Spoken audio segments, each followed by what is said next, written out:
to put order in the society and to anchor the rule of law as part of our democracy. We take that invitation.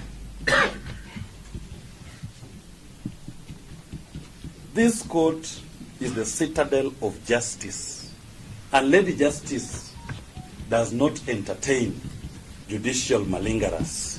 We have judicial malingerers before this court. They need to be taken to the appropriate forum to be punished. Punished to assert the authority of the court. And it becomes a lesson going forward that when a court speaks, we all put our fingers down and listen and bow in honor. That is the invitation. The final point is in regard to the second proposed accused person.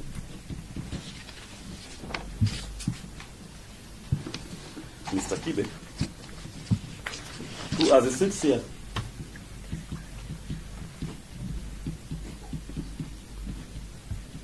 they've committed the worst acts of torture that can only be done in a police station. And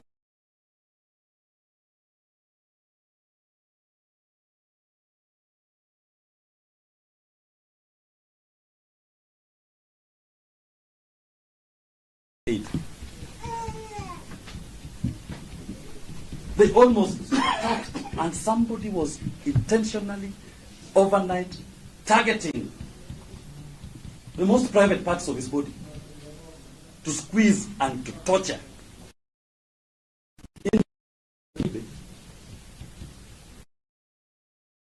And the court can take note of that. Should order to be taken to hospital.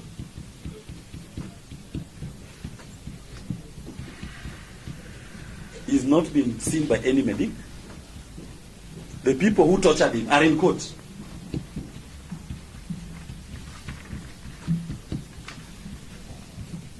His offense to be Jimmy's aid.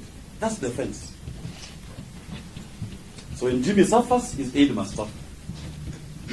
I've this read even myself, as his lawyer. I may just be dragged into it.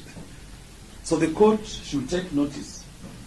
In regard to Mr. Kibe, please order that he goes for treatment before he can even seek to participate in any proceedings involving him. I leave it at that. Thank you very much.